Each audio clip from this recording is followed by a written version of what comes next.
नमस्कार, आप देख रहे हैं के न्यूज संध्या। मैं हूं आपके साथ गरिमा वाजपेयी। रुक करते हैं तेज रफ्तार खबरों की ओर। यूपी में कई जगह पर आकाशीय बिजली के कहर को लेकर हुई जनहानि पर सीएम योगी ने व्यक्त किया शोक। मृतकों के परिजनों के प्रति संवेदना व्यक्त की है। मृतकों के परिजनों को राहत राशि दिए जाने का भी ऐलान किया गया है।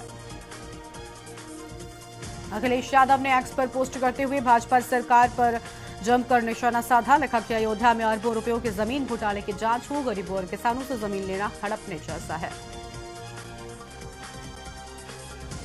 बहराइच जिला अधिकारी से नवनिर्वाचित लेखपालों की बांटे नियुक्ति पत्र। डीएम मोनिका रानी के साथ जनप्रतिनिधियों ने बांटे नियुक्ति पत्र। कलेक्ट्रेट सभागार में किया गया नियुक्ति पत्रों का वितरण। गोरखपुर के खजनी तहसील में कृष्णा वर्मा की बारात निकली बुलडोजर पर। सड़क के दोनों तरफ लोगों ने बारात देखने के लिए लगाई भीड़। दूल्हे के पिता कृष्णा वर्मा सीएम योगी आदित्यनाथ के हैं बड़े फैन। अमरोहा में रहने वाले युवा चित्रकार शुहैब खान ने अनंत अंबानी और उनकी पत्नी का दीवार पर बनाया चित्र। कोयले से 8 फीट का चित्र बनाकर दी शादी की शुभकामनाएं।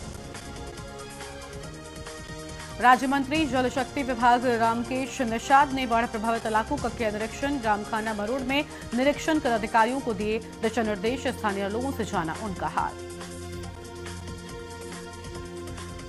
संभल में टीचर को कैंडी क्रश खेलते डीएम ने पकड़ा। मोबाइल की हिस्ट्री चेक की तो हैरान रह गए। टीचर 3 घंटे से मोबाइल में गेम खेलने में व्यस्त था। लखनऊ में नगर विकास मंत्री ने प्रदेश के सभी नगर आयोग और नगर पालिका परिषद के अधिकारियों के साथ की बैठक। संभव पोर्टल के तहत नागरिक शिकायतों का किया निस्तारण। बरसात से हो रही जलभराव और बाढ़ को लेकर की बैठक। सिद्धार्थनगर के सामुदायिक स्वास्थ्य केंद्र उसका बाजार का सीएमओ ने किया औचक निरीक्षण। सामुदायिक स्वास्थ्य केंद्र में साफ सफाई न होने पर जताई नाराजगी।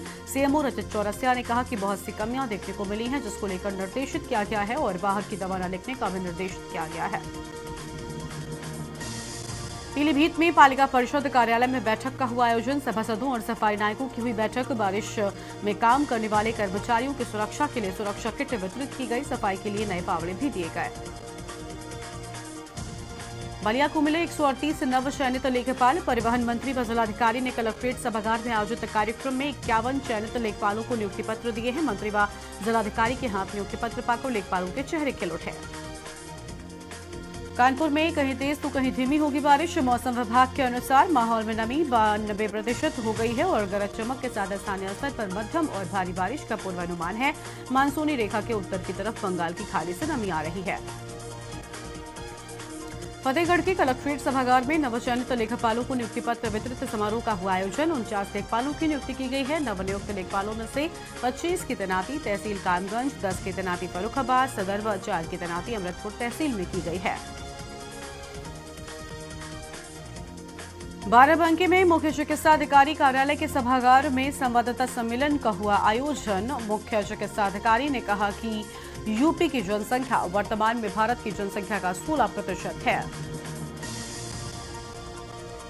बलिया में बीएसपी कार्यकर्ताओं ने किया प्रदर्शन। तमिलनाडु में बसपा प्रदेश अध्यक्ष के आर्मस्ट्रांग की हत्या पर अपराधियों की तत्काल गिरफ्तारी की मांग को लेकर बसपा कार्यकर्ताओं ने कलेक्ट्रेट में किया प्रदर्शन और राष्ट्रपति को संबोधित ज्ञापन जिलाधिकारी को सौंपा है।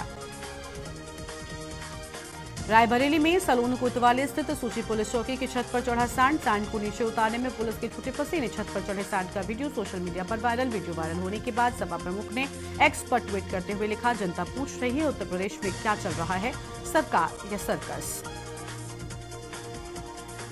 मुख्यमंत्री योगी आदित्यनाथ के आगमन को लेकर तैयारियों में जुटी एडीएम रितु पुनिया की बिगड़ी हालत। गर्मी के चलते एडीएम अचानक हुई बेहोश। अनुपालन में एडीएम को इलाज के लिए कराया गया भर्ती। हमीरपुर में आंगनबाड़ी कार्यकर्तियों के प्रशिक्षण के नाम पर अधिकारी कर रहे हैं टालमटोल। संचारी रोग प्रशिक्षण लेने आई आंगनबाड़ी कार्यकर्तियों को नहीं मिली कोई व्यवस्था। कुर्सियां होने के बाद भी फर्श पर बैठी दिखी आंगनबाड़ी कार्यकर्तियां।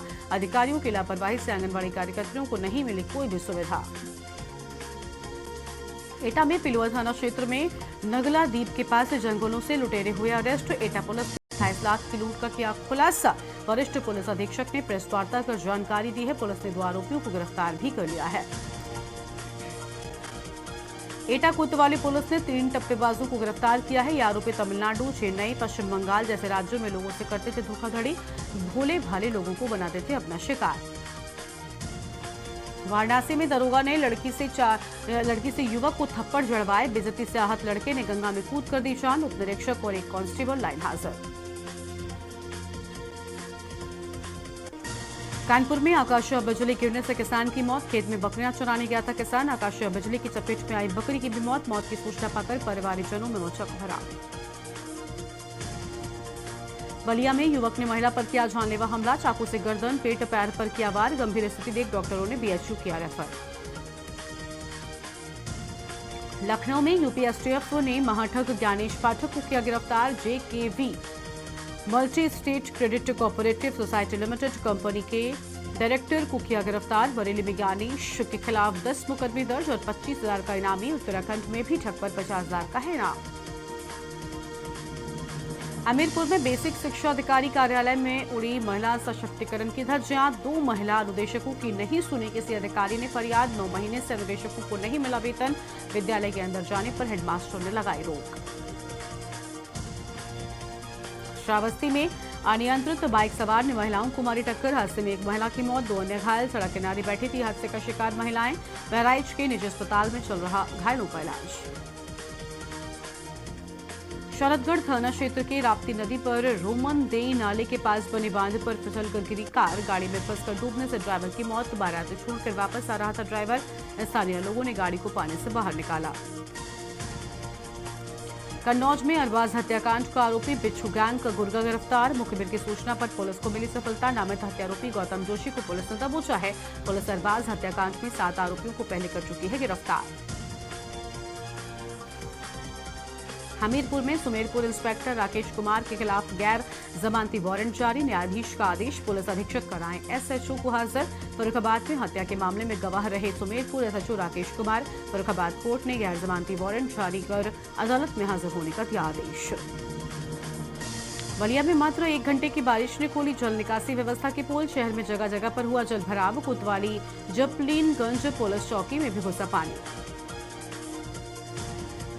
बलरामपुर के उतरौला तहसील के पास राप्ती नदी पर बना तटबंध अचानक कट गया। तटबंध काटने से आसपास के गांवों में दहशत का माहौल। ग्रामीणों ने बोरी व बांस के सहारे तटबंध के कटने से रोका। ग्रामीणों ने इसकी सूचना बाढ़-खंड के अधिकारियों को दी है। बिजनौर में बाढ़ से बचाने के लिए गंगा बैराज पर किए जा रहे काम का निरीक्षण करने पहुंचे राज्य सिंचाई मंत्री दिनेश खटीक। काम को देखकर हुए नाराज। मंत्री ने मौके पर अफसरों की क्लास लगाते हुए कहा, मैंने आज तक इससे घटिया काम नहीं देखा। हाथरस में एक निजी बस पंजाब के चंडीगढ़ से बांगरमऊ जा रही थी। 15 किलोमीटर दूर गांव टोली पर पेट्रोल पंप पर खड़े कैंटर में पीछे से बस ने टक्कर मार दी। बहराइच में युवक का तालाब में उतरा था मिला शव। मवेशी चराने गया युवक 2 दिन से लापता। परिजन 2 दिन से कर रहे थे लापता युवक की तलाश। शव मिलने के बाद पुलिस को दी गई सूचना। पुलिस ने शव को पोस्टमार्टम के लिए भेजा। प्रतापगढ़ में आकाशीय बिजली की चपेट में आने से 11 की मौत। मानिकपुर कंधई में 3, फतनपुर चिटवारा में 1 की मौत। मानिकपुर थाना इलाके के अधिवक्ता समेत 3 की मौत। कंधई थाना में दंपति समेत 3 की मौत। बांदा में बिजली कटौती से परेशान किसानों का फूटा गुस्सा। किसानों ने बिजली घर व वीरों का किया घेराव। नाराज किसानों ने पावर हाउस कराया बंद। बिजली न मिलने से पानी को तरसे किसान। धान की रुपाई में पानी की पड़ती है बड़ी जरूरत। कासगंज में जमीन विवाद को लेकर 2 पक्षों में जमकर मारपीट हो गई है। मारपीट में चले लाठी डंडे, 4 लोग घायल हो गए। एक युवक पर ट्रैक्टर चढ़ाकर की गई हत्या। पुलिस ने घायलों को अस्पताल में कराया भर्ती। पुलिस ने मृतक के शव को पोस्टमार्टम के लिए भेजा है। मेरठ में घर में रास्ते को लेकर 2 पक्षों में हुआ विवाद। दबंगों ने घर में घुसकर की मारपीट और तोड़फोड़। मारपीट में दोनों पक्षों के लोग हुए घायल। मारपीट की सूचना मिलते ही पुलिस जांच में जुटी। पुलिस ने घायलों को जिला अस्पताल में कराया भर्ती। मिर्जापुर में ट्रेन के एसी कोच के पहिए से निकला धुआं। धुआं निकलते देख यात्रियों में मचा हड़कंप। ट्रेन को रुकवाकर आग पर पाया काबू। आप देख रहे हैं के न्यूज, खबरों का सारथी।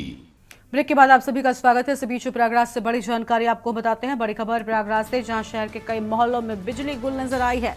शाम को गई बिजली देर रात में आई। अंधकार में डूबा शहर का बड़ा हिस्सा। पानी सप्लाई भी बाधित और पानी को तरसे लोग। गोविंदपुर सहित कई इलाकों में बिजली गुल रही। लूकरगंज मोहल्ले में भी बिजली गुल रही है। उमस भरी गर्मी झेलने को मजबूर हैं लोग। लोगों के स्वास्थ्य पर भी इसका पड़ता है बड़ा असर।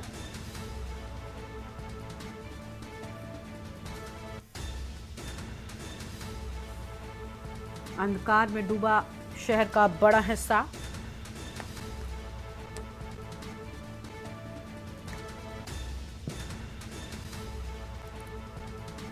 लूकरगंज मोहल्ले में पूरी रात रही बिजली की कटौती।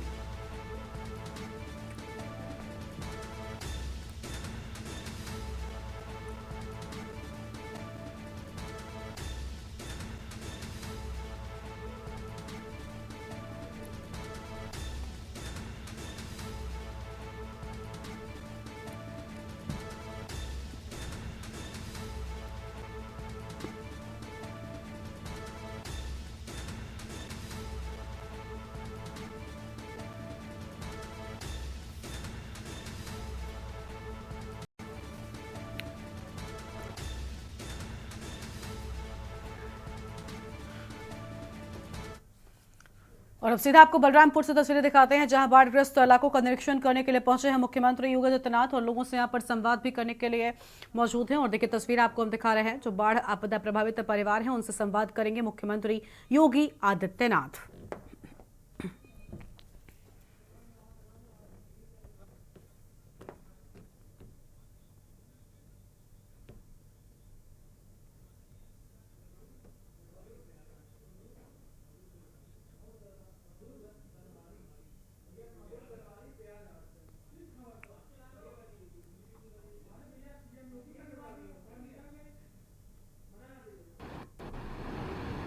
प्रदेश के यशस्वी माननीय मुख्यमंत्री महोदय से अनुरोध करेंगे कि बाढ़ विभीषिका के समय आज के इस महत्वपूर्ण कार्यक्रम में हम सभी को अपने आशीर्वचनों से अनुग्रहित करने का कष्ट करें। सर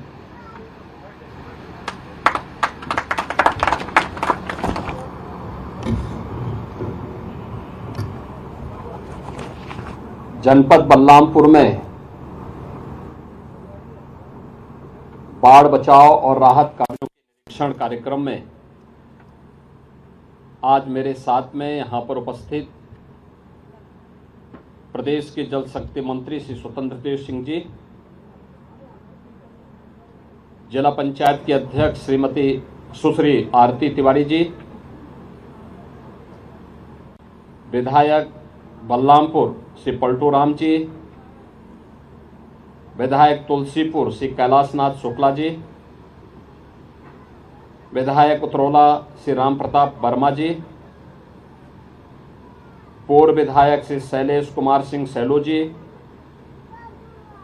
जिलाध्यक्ष भारतीय जनता पार्टी श्री प्रदीप सिंह जी,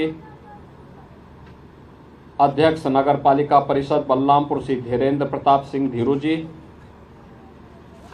और प्रभावित गांवों के सभी बाढ़ पीड़ित और उपस्थित बहनों और भाइयों, आप सब जानते हैं कि 6 और 7 जुलाई को नेपाल और उत्तराखंड में भीषण अतिवृष्टि के कारण प्रदेश के 12 जिले बाढ़ से प्रभावित हुए हैं।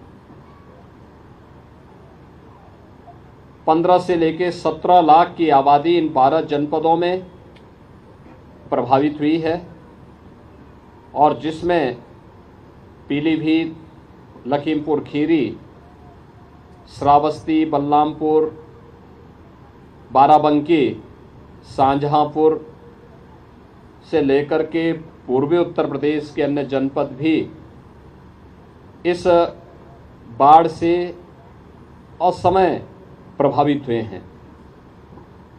हम सब ने बाढ़ बचाव के उपाय समय से प्रारंभ भी किए थे और अक्सर बाढ़ इन क्षेत्रों में अगस्त के अंतिम सप्ताह में या सितंबर में आती थी। गत वर्ष अक्टूबर माह में भी बाढ़ देखी गई थी,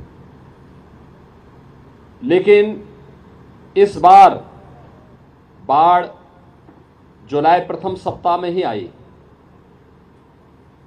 अचानक में आई बाढ़ के कारण फसलों को व्यापक नुकसान हुआ, अन्य प्रकार से आम जनजीवन भी प्रभावित हुआ। लेकिन सभी विभाग पहले से ही इसके लिए अलर्ट भी थे।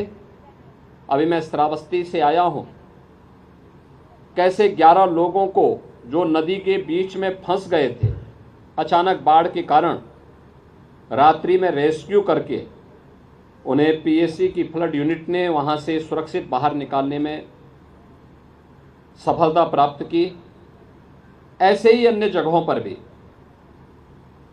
बलरामपुर जिले की जब हम बात करते हैं तो एक बड़ी आबादी यहां पर इससे प्रभावित है। स्वयं बलरामपुर कस्बे में भी पानी घुस गया। लगभग 4 से 5 दर्जन गांव ऐसे हैं जो बाढ़ से प्रभावित हैं। आवागमन बहुत सारे गांवों का बंद सा हो गया, मुख्य मार्ग बाधित हो गए, जनजीवन प्रभावित हुआ। सरकार ने पहले से ही प्रशासन को इसके बारे में निर्देशित किया था कि पहले से ही हम नौकाओं की व्यवस्था करके रखें। जो प्रभावित परिवार हों, जिनके घर के अंदर पानी घुस जाए, उनको फूड पैकेट उपलब्ध करवाएं, राहत पैकेट भी उन्हें उपलब्ध करवाने की व्यवस्था करें और साथ साथ अन्य सामग्री जो भी एक घर के लिए आवश्यक है वह सभी करने के साथ साथ मेडिकल की व्यवस्था भी, क्योंकि बरसात के समय तमाम ऐसी बीमारियां होती हैं जो स्किन से संबंधित होती हैं, जल जनित होती हैं और पानी निकलने के बाद भी मच्छर आदि के प्रकोप के कारण कुछ बीमारियां होने की संभावना होती है। इन सब की सावधानी हमें प्रारंभ से ही करनी होगी। बाढ़ के अंदर पानी भरने के कारण सांप के काटने, बिच्छू के काटने और अन्य जंगली जानवरों के साथ साथ कुत्तों के काटने की शिकायतें भी सामने आती हैं। तो इसके लिए एंटी स्नेक वेनम और एंटी रेबीज के वैक्सीन भी जगह जगह हॉस्पिटल में रखवाने के लिए पहले से निर्देशित किए गए। बाढ़ राहत सामग्री को समय पे टेंडर करके पीड़ित परिवारों को, प्रभावित परिवारों को उपलब्ध करवाने के निर्देश दिए गए और यह भी व्यवस्था की गई थी कि अगर जनधन की हानि होती है तो जनहानि पर आपदा राहत कोष से 4 लाख रुपए की सहायता परिवारजनों को तत्काल उपलब्ध करवा दें। पशु हानि पर भी अनुमन्य सहायता उस सब पीड़ित परिवार को तत्काल उपलब्ध करवाने की व्यवस्था करवा दें। और यही नहीं, फसलों की भी जो नुकसान हुआ है, फसलों के नुकसान के लिए भी हमें व्यवस्था सुनिश्चित कराएं कि फसलों के नुकसान के लिए सर्वे करते हुए अविलंब वह पैसा भी उनके खातों में चला जाए जहां फसल को नुकसान हुआ है। यहां पर हमारे जनप्रतिनिधिगण बाढ़ बचाव के कार्य के साथ प्रशासन की पूरी मदद कर रहे हैं। परसों ही जल शक्ति मंत्री और प्रमुख सचिव सिंचाई ने इन पूरे क्षेत्रों का दौरा किया था और बाढ़ और राहत कार्यों को तेजी करने के लिए उन्होंने यहां पर व्यवस्था भी बनवाई थी। मैं स्वयं भी कल पीलीभीत और लखीमपुर खीरी के दौरे पे था। आज श्रावस्ती और बलरामपुर के दौरे पर जगह जगह इन कार्यक्रमों को मैं देख रहा हूं। आज के इस अवसर पर सभी बाढ़ पीड़ितों के साथ यहां पर लगभग 50,000 की आबादी बाढ़ से प्रभावित है, जिसमें 32,700 हेक्टेयर से अधिक भूमि भी, कृषि भूमि इससे प्रभावित हुई है। यहाँ पे एनडीआरएफ, एसडीआरएफ और पीएसी की फ्लड यूनिट के साथ साथ प्रशासन के स्तर पर भी नौकाओं की व्यवस्था की गई है। लंच पैकेट, खाद्यान्न पैकेट, ये सब उपलब्ध कराई जा रही है। जनहानि पर अभी 2 परिवारों को हम लोगों ने यहाँ पर चेक वितरित किए। पशु हानि पर भी आपदा राहत कोष से पैसा उपलब्ध करवाने के निर्देश दिए गए हैं। जिन लोगों के मकान क्षतिग्रस्त हुए हैं, मुख्यमंत्री आवास योजना में उन परिवारों को आवास उपलब्ध करवाने के भी निर्देश दिए गए हैं। पशुओं के लिए चारा उपलब्ध करवाने की भी व्यवस्था की गई है। और बरसाती पानी चूँकि तमाम प्रकार से संक्रमित होता है, इसलिए छान करके, गर्म करके ही इस पानी का सेवन करें। उसमें क्लोरीन की गोली भी डालें, जिससे किसी भी प्रकार के जीवाणु और वेक्टर बॉर्न डिजीज यानी विषाणु जनित कोई बीमारी से बचाने में वह मदद कर सके। मेडिकल टीम को भी निर्देशित किया गया है। सरकार की पूरी संवेदना आप सभी पीड़ित जनों के प्रति है, प्रभावित परिवारों के प्रति है। जिन लोगों ने अपने परिवार के सदस्यों को खोया है उनके प्रति हमारी संवेदना है। जहां पर धनहानि हुई है उनके प्रति भी हमारी पूरी सहानुभूति है।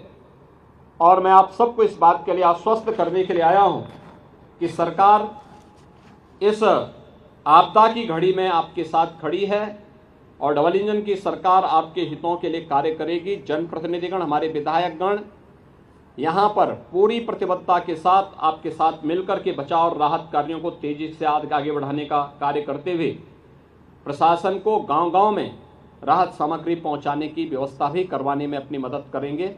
आज के इस अवसर पर एक बार फिर से मां पाटेश्वरी से मैं ही प्रार्थना करता हूं कि इस आपदा से जल्दी राहत मिले और लोग